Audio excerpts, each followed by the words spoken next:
So hello everyone and welcome to the GLOBE program's Data Science Intro and Question and Answer with Ksenia And Ksenia is an employee here at the GLOBE Implementation Office in Boulder, Colorado, and she's a data scientist.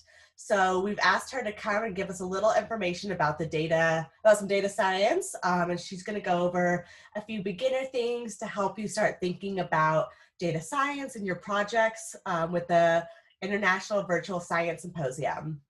And so this year, just as a reminder, we are doing a data science focus, and this is because data science is awesome and we should all be learning about it and practicing it.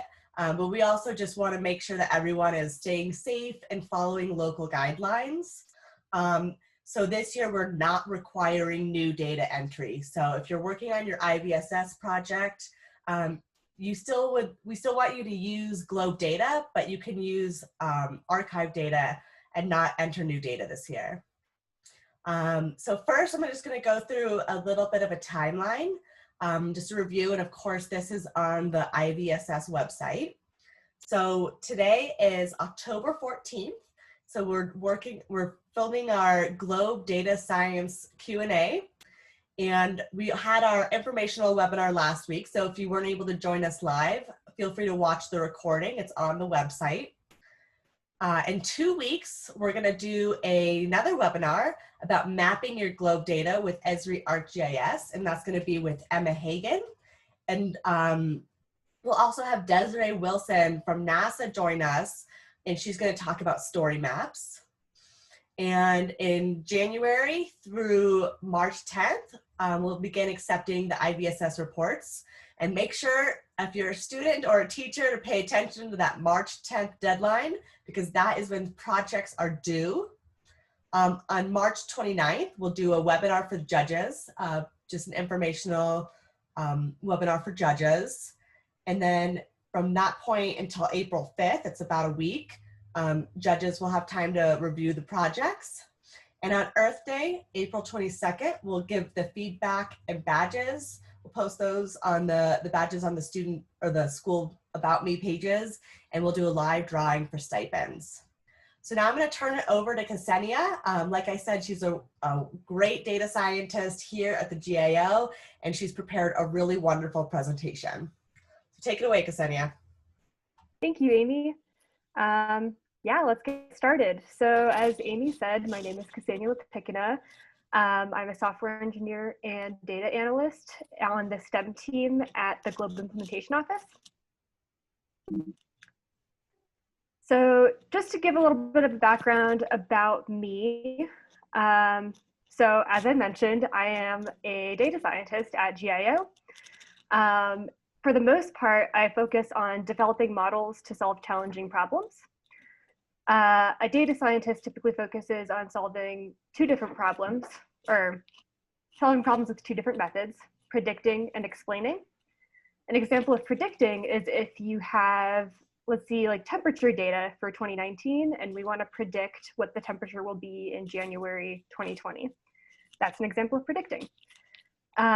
Explaining would be looking at that temperature data across 2019 and trying to explain how the temperature is changing with like some sort of model or line.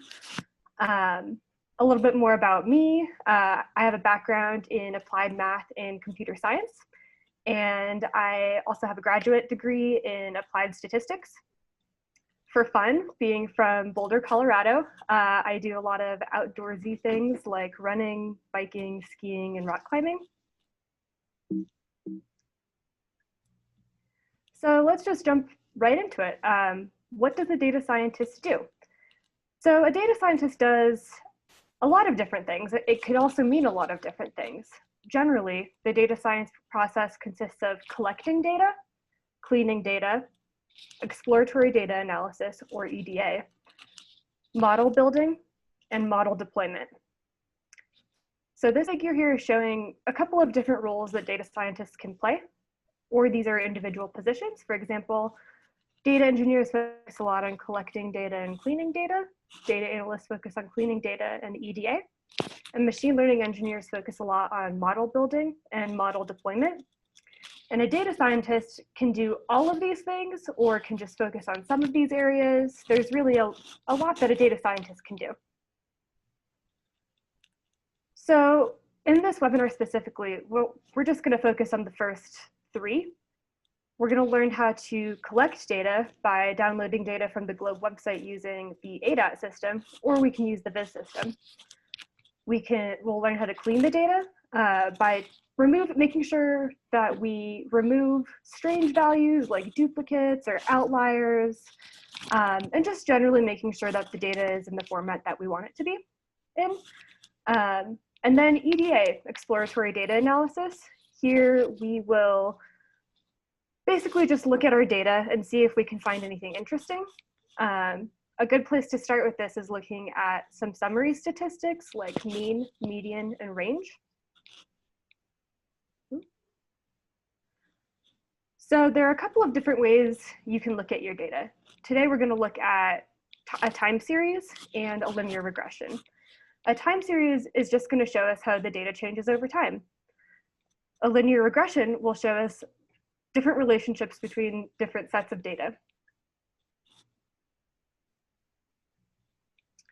In particular, these are the two plots we're going to look at creating today.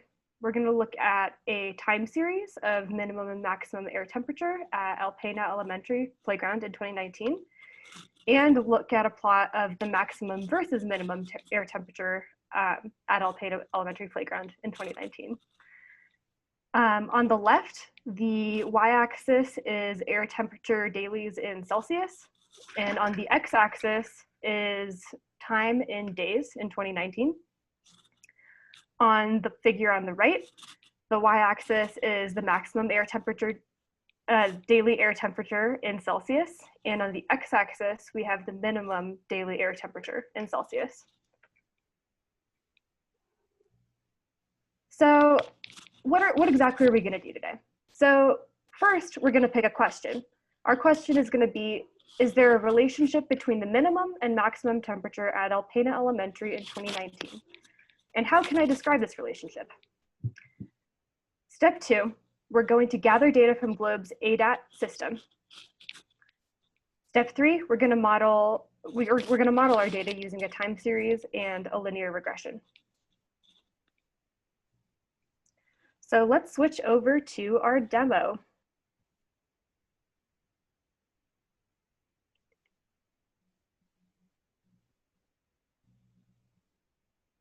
So this is going to walk through how we would download data from ADAT.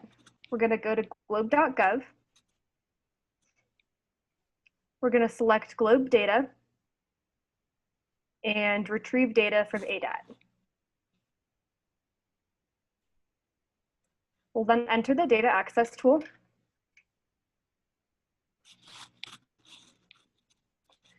And we'll want to select our protocols, and let's pick air temperature dailies.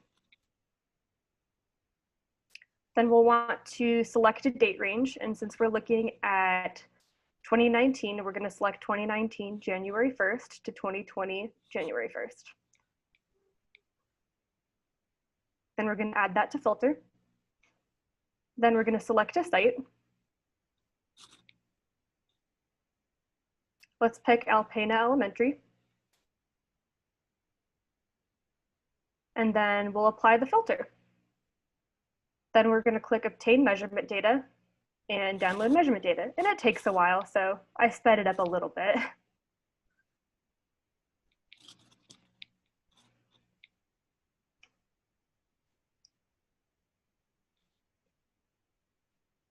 All right, so once it finishes downloading, we can click Ready to Download, and it'll download as a zip file. To open it, you'll want to just double click on the zip file, and it should open up a CSV. So let's look at what that CSV contains. Let's see.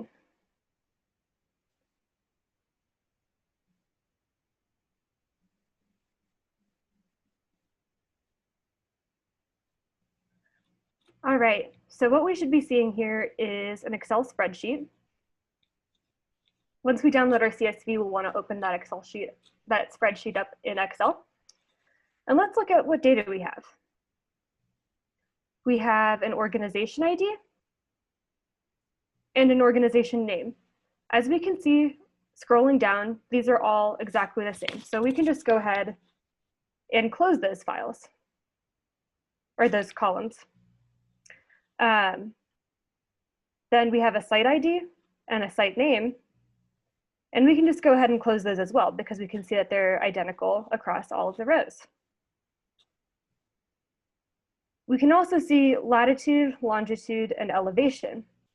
We can see that these are all exactly the same for all of the rows. So again, we can just close these up as well.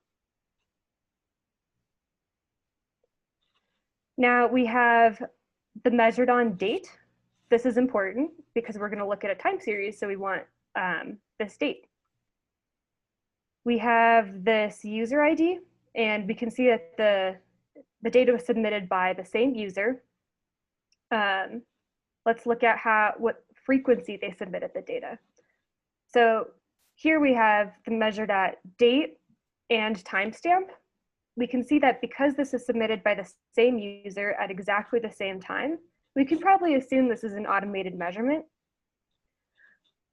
But again, we don't really care about that much. That's just something interesting. So we can just go ahead and close those as well.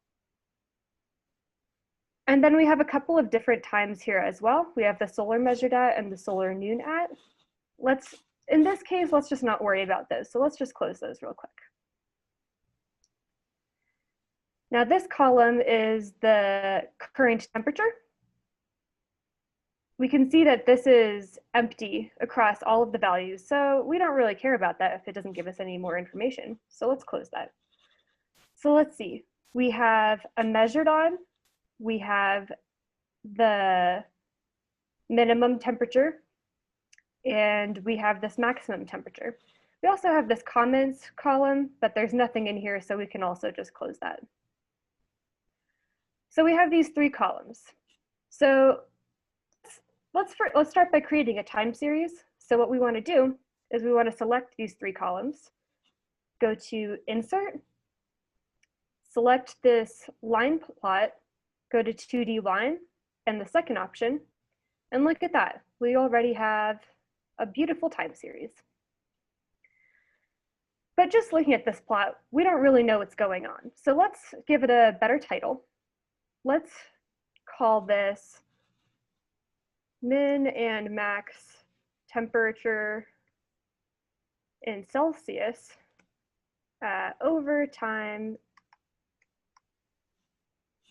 2019 at Alpena Elementary. And then let's make sure we label our axes just because it's good practice. So we're going to go up here, click Add Chart Element, Axis Title, and let's first start by labeling the y-axis. Let's label this as air temperature, we can say air temp, daily in Celsius. Let's also give our x-axis a label. It doesn't matter quite as much because it's clear that it's a date, but let's just cross all our T's and dot all our I's. That's the saying. Let's just say that this is time in days in 2019. Look at that. That's the time series. We can see that this gray line is our maximum air temperature, and this orange line is our minimum air temperature. Now looking at this, we can see that the maximum and minimum temperatures appear to be pretty similar, or at least related, follow the same pattern, we could say that. So how can we actually quantify that? How can we show that they follow a similar pattern? Let's look at let's select the minimum air temperature and the maximum air temperature. Again, go to Insert, go to the scatter plot icon, and click this first image or plot type. And look at that. Now we have our beautiful scatter plot. Again, this title doesn't really give us much information, so let's go ahead and change that to, well, let's see, maximum versus minimum air temperature. In 2019, Alpena Elementary. So how did I know that it was maximum versus minimum? What we can do to look at that is we can look at our axis values. We can see that the maximum axis value here is 45, whereas on the x-axis, the maximum value is 30. So we can assume that this is the maximum air temperature because it's bigger than this value. So let's also add axis labels so we don't have to keep looking at the values. So again, this is maximum air temperature. And let's add the x-axis by again going to add chart element, axis titles, primary horizontal, and that we can just label that as minimum air temp. Look at that. That is pretty beautiful, I would say. So let's say we actually want to look at the best fitted line for this data. So to do that, we would just click on the points, right click, and click add a trend line. And if you can see this on the right, it gives you a couple of different options. We're going to select a linear line because the data looks like it has a pretty linear relationship rather than it doesn't seem to have any curves or any wiggles or anything. So we're just going to say it has a linear relationship. So let's also display the equation and the r-squared value. And I'll talk a little bit more about both of those. So here we have our equation and our r-squared value. So what does I'll start with the r-squared value. What does that mean? So r-squared is a value that ranges from 0 to 1. 1 means that all of the points are perfectly on the line. So if all of these scattered points were perfectly on this line, then the r-squared value would be 1. If the values were completely random and off of the line, then the r-squared value would be 0. So it basically tells us how well the line fits the points. So we have a value of about 0.8, and I would say that's pretty good. That's a good r-squared value. That tells us that the data are correlated, that the minimum and maximum temperature have a positive correlation, and that this line is a good representation of the data. Now, to talk a little bit more about this equation, I'm just going to hop right back over to the presentation.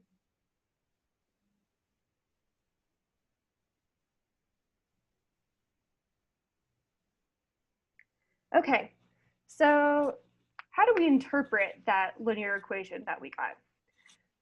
As we know, a typical model or a typical line, the equation for a line is y is equal to mx plus b, where m is the slope and b is the intercept. So in linear regression, the slope represents the average change in y for a 1 unit increase in x. So how much does y change on average when you move x up by just 1 point? The linear regression intercept can be interpreted as the average value of y when x is 0.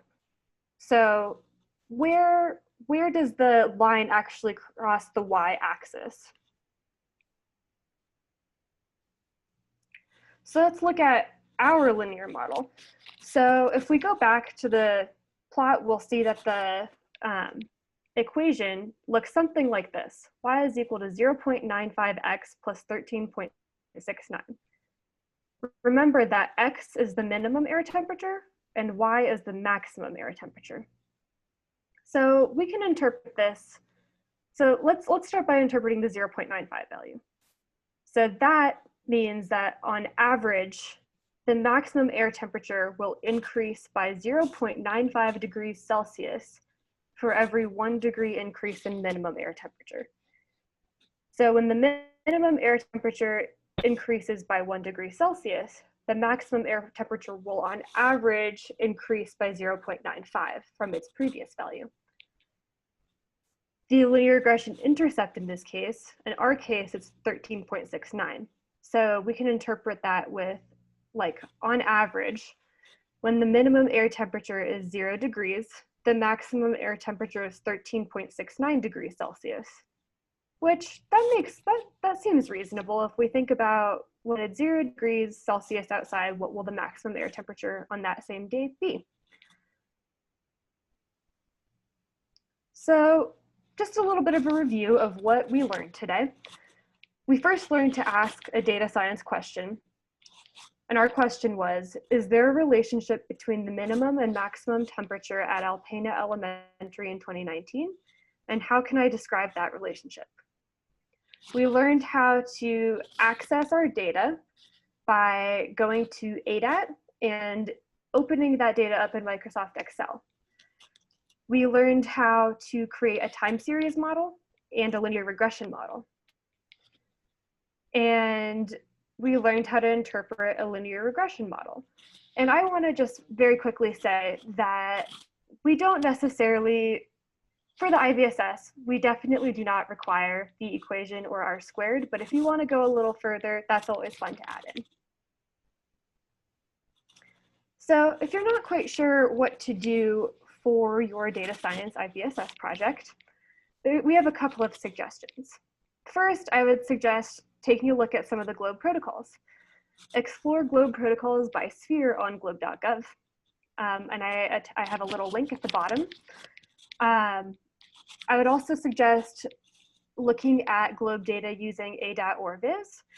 I would just open the GLOBE's data access tool or visualization system to get an idea of GLOBE data and just click around and see what interests you. I would also suggest looking at GLOBE campaigns. We have a lot of interesting things going on, so I would explore the GLOBE campaigns page for some inspiration. A couple of quick tips. So first, data is very messy, and it's very rare to see perfect relationships between data. And it's okay if your data isn't perfect, that's normal. Even the plot that we looked at today, as we saw, the R squared value was 0.8, and that's pretty high. So, and that just goes to show that data will very rarely fit a line perfectly. And that's just an example. But data is messy, but it's okay. Just do your best. And it's okay if your results are not exactly what you expect. If your results don't match your hypothesis, that's okay. It's still valuable to share that 2 or more variables are not related. It's good to show that things are not related. That's equally valuable as showing that things are related. So I would also suggest double checking your data. Make sure that your data hypothesis and conclusion all match. For example, if you only look at summer data, don't draw conclusions about the winter. Summer 2019, data from summer 2019. Do not extrapolate that to winter. Just a quick reminder. And thank you so much, and I'm happy to take some questions. Let me pull up the Q&A.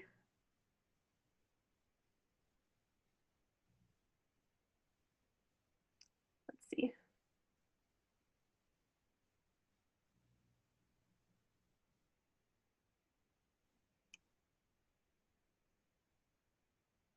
Let's see.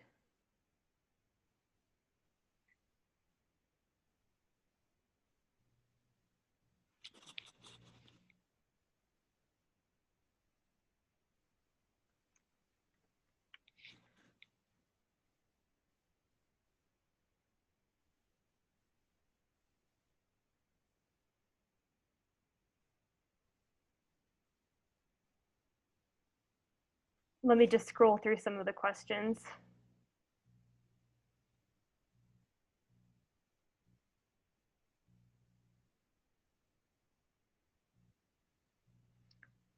Okay, so as a first question, how do I get all the, let me start over. How do I get all the sky condition data entered from my Globe Observer app on ADAT? So what you will want to do is you'll want to enter ADAT, and you should know, you should have a site ID, or you should know the name of your site, and you can enter it into the site section in the site filter in ADAT, and you should be able to see all of the data that you've entered on there. So in addition to Globe data, from what other sites, or is it okay if we can access data from other sites? So the question is specifically phrased like, in addition to Globe data, from other sites we can obtain data, example from satellites or other open sources. So I think the question is asking, first, you are absolutely welcome to use data from other sources other than Globe, but the IVSS does require that you use some Globe data. And for suggestions on where to access additional Globe data, or additional data that's not Globe data, I would suggest looking at NASA, for example, has a lot of great Earth data, and just exploring some of what they have available. So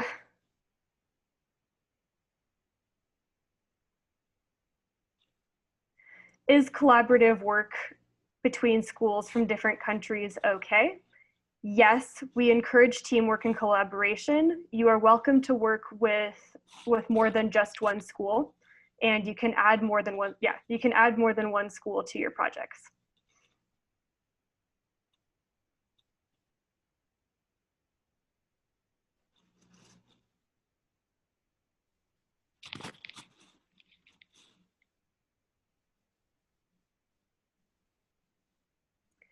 We got another question. I would like to know more about ideas of how to tell stories with maps.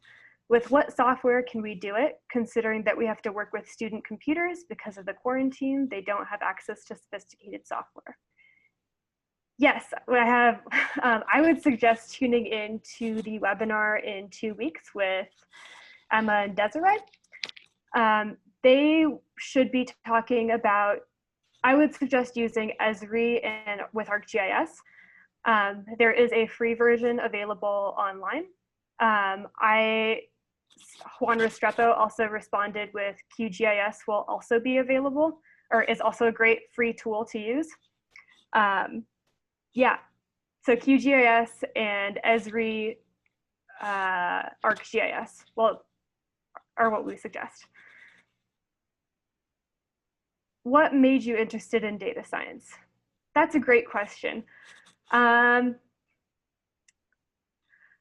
Well, my background is in applied math, so I really always enjoyed doing math. I think it's really fun, and I think it's a great way to, I think it's applicable to everything.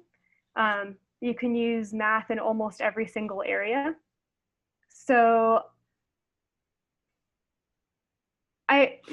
because I studied applied math, I wasn't quite as interested in the engineering side of things, but I was really interested in statistics.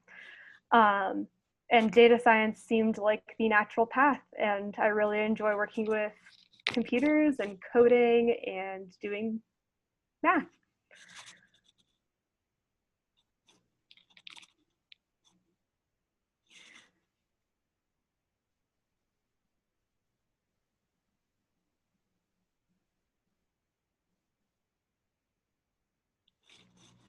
So I got a question that is, what is the mean? Mean is the average value. So if you have a bunch of, like, if your data consists of just ones, then your average value or your mean will be 1. Your median would be if you're just trying to find what your center value is. So if your data is 1, 2, 3, 4, 5, 6, 7, 8, 9, 10, then your median value will be the value in the middle. So it'll be either 5 or 6. Mode is the value that appears the most in a set of data values. Thank you for that question. And how are they helpful? Sorry, thank you. So mean tells you a lot about on average, what is your data? And that's helpful. Median it's good to know just like the general range of your values, and it's good to know what's in the center.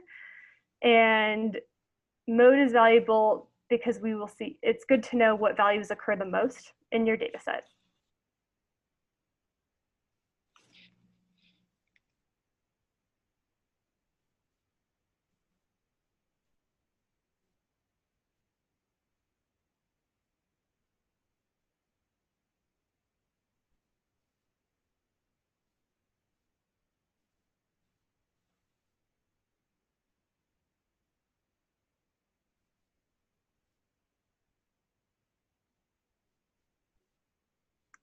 If I was going to do an IVSS project, what would I research?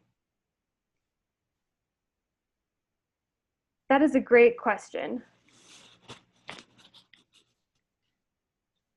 I think that one of the most interesting sets of data that we have is a lot of our mosquito data. So I think that I would probably look at mosquitoes, like number of larvae, for example, and how it relates to the amount of precipitation or humidity in a particular area.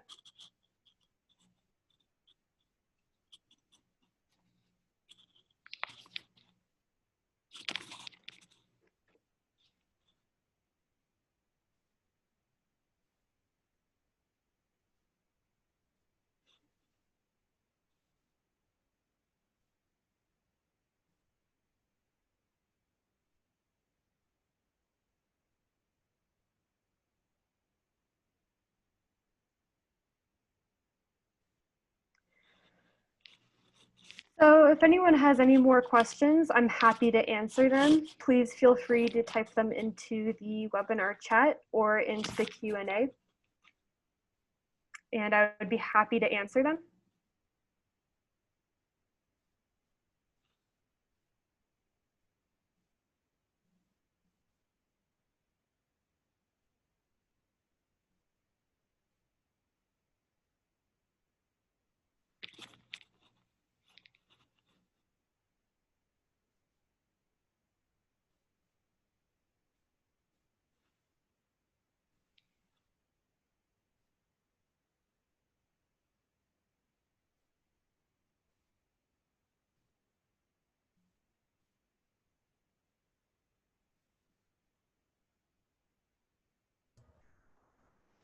All right, thank you everyone for joining us, and thank you Ksenia for the great presentation. Just a reminder, this will be added to the IVSS website later today, and you're welcome to check it out there. So thanks everyone for joining us, and have a great day.